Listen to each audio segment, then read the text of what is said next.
Hello everyone, welcome back to our channel. ఈరోజు మన ఛానల్లో Christmas special Christmas plum cake. దీన్ని లాస్ట్ మినిట్ కేక్ అని కూడా అంటారు. ఎందుకంటే క్రిస్మస్ కేక్ తయారు చేయాలంటే నెల రోజుల ముందు రమ్ములో డ్రై ఫ్రూట్స్ నానబెట్టి తయారు చేస్తారు. మనమైతే ఇప్పుడు తక్కువ టైంలోనే రమ్ము లేకుండా, ఎగ్ లేకుండా, మైదా వాడకుండా గోధుమ పిండితో హెల్దీగా, ఎంతో టేస్టీగా ఈ లాస్ట్ మినిట్ క్రిస్మస్ కేక్ని తయారు చేసుకుందాం. వీడియోని స్కిప్ చేయకుండా ఎండ్ వరకు చూడండి. మన ఛానల్ ఫస్ట్ టైం చూస్తున్నట్లయితే సబ్స్క్రైబ్ చేయండి. క్రిస్మస్ కేక్ తయారీ విధానం చూద్దాం. ముందుగా క్యారమెల్ సిరప్ని తయారు చేసుకుందాం. అందుకోసం స్టవ్ మీద పాత్ర పెట్టుకొని అందులో 1/2 కప్పు షుగర్ వేసుకొని లో ఫ్లేమ్లోనే ఈ షుగర్ని కరిగించుకోవాలి. ఇందులో వాటర్ యాడ్ చేయకుండా ఓన్లీ షుగర్ని లో ఫ్లేమ్ మీద కరిగించుకోవాలి.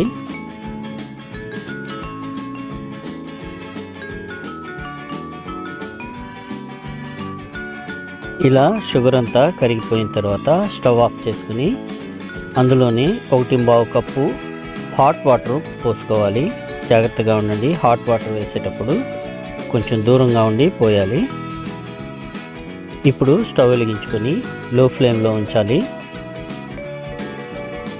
ఈ షుగర్ పాకం అంతా వాటర్లో కలిసేలాగా గరిటతో తిప్పుతూ బాయిలింగ్ పాయింట్ వచ్చే వరకు వెయిట్ చేయాలి. ఇలా బాయిల్ అవుతున్న సిరప్లో డ్రై ఫ్రూట్స్ యాడ్ చేసుకుందాం. నేను ఇక్కడ డ్రై ఫ్రూట్స్ అన్నీ కలిపి 200 గ్రామ్స్ యాడ్ చేస్తున్నాను. వీటితో పాటు 1 ఇంచ్ దాల్చిన చెక్క, 1 లవంగ, 1 యాలుక వేసుకోవాలి. చెక్క, లవంగ, యాలుక వేయడం వల్ల కేక్కి మంచి ఫ్లేవర్ వస్తుంది. ఇప్పుడు వీటన్నిటిని ఒకసారి కలుపుకొని 5 నిమిషాల వరకు ఉడకనివ్వాలి.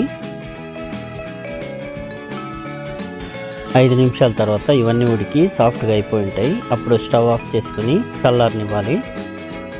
ఇప్పుడు కేక్ మౌల్డ్ని రెడీ చేసుకుందాం.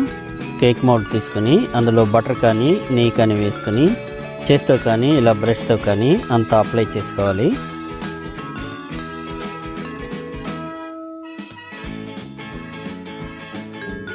ఇలా అప్లై చేసిన తర్వాత బాటంలో బటర్ పేపర్ని యాడ్ చేద్దాం.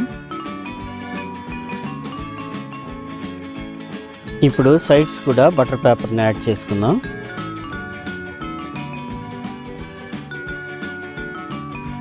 ఇలా సైడ్స్ కూడా బటర్ పేపర్ని యాడ్ చేసుకుని పక్కన పెట్టుకుందాం.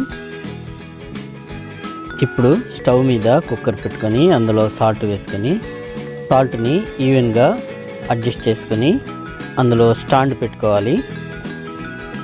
ఇలా సాల్ట్ వేసుకొని స్టాండ్ పెట్టుకున్న తర్వాత గ్యాస్ కట్ తీసేసి కుక్కర్ మూత పెట్టుకొని 10 నిమిషాల పాటు మీడియం ఫ్లేమ్ మీద ప్రీ హీట్ చేసుకోవాలి. ఇప్పుడు కేక్ బ్యాటర్ని రెడీ చేసుకుందాం. ఒక బౌల్ తీసుకొని అందులో 100 గ్రాముల బటర్ వేసుకొని 1/2 కప్పు కండెన్స్డ్ మిల్క్ వేసుకోవాలి. ఇప్పుడు ఈ రెండు కలిసేలాగా 2 నిమిషాల పాటు మిక్స్ చేసుకోవాలి.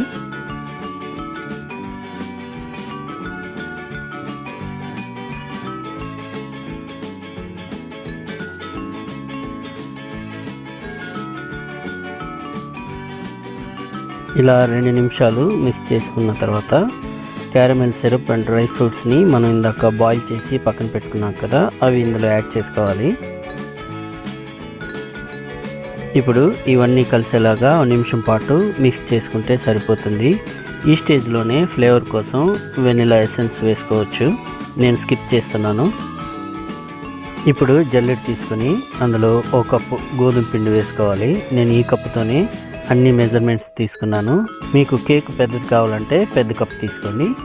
ఇలా గోధుమ పిండిని జల్లించిన తర్వాత అందులోని 1 టీ స్పూన్ బేకింగ్ పౌడర్ వేసుకొని 1/2 టీ స్పూన్ బేకింగ్ సోడా వేసుకోవాలి. ఇప్పుడు ఈ కేక్ బ్యాటర్ని కట్ అండ్ ఫోల్డ్ మెథడ్లో మిక్స్ చేసుకోవాలి.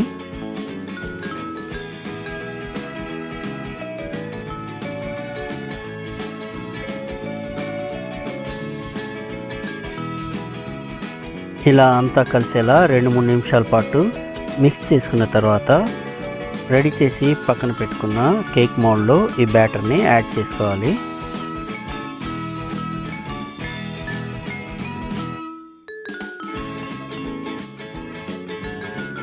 ఇప్పుడు బ్యాటర్ని ఈవెన్గా స్ప్రెడ్ చేసుకోవాలి. ఇలా ఈవెన్గా స్ప్రెడ్ చేసుకున్న తర్వాత డ్రై ఫ్రూట్స్తో గార్నిష్ చేసుకుందాం.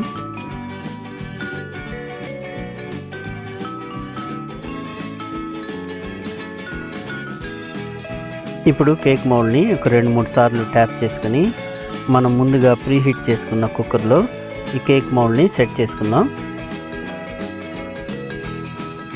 ఇప్పుడు మూత పెట్టి 40 నుంచి 45 నిమిషాల వరకు మీడియం ఫ్లేమ్ మీద బేక్ చేసుకోవాలి. 45 నిమిషాల తర్వాత ఒక టూత్ పిక్ తీసుకొని కేక్ని గుచ్చితే మనకు బేక్ అయిందా లేదా అర్థమైపోతుంది. ఒకవేళ కేక్ బేక్ అవ్వకపోతే మరో 5 నుంచి 8 నిమిషాల వరకు బేక్ చేసుకొని మనం చెక్ చేసుకుంటే సరిపోతుంది. ఇప్పుడు కేక్ని బయటికి తీసుకుని చల్లారబెట్టుకుందాం.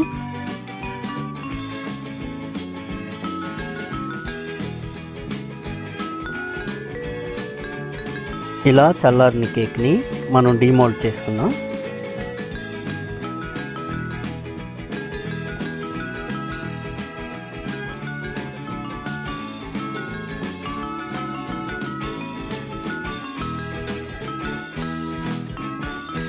చూశారు కదండి, మన కేక్ ఎక్కడ మాడిపోకుండా పర్ఫెక్ట్గా బేక్ అయింది.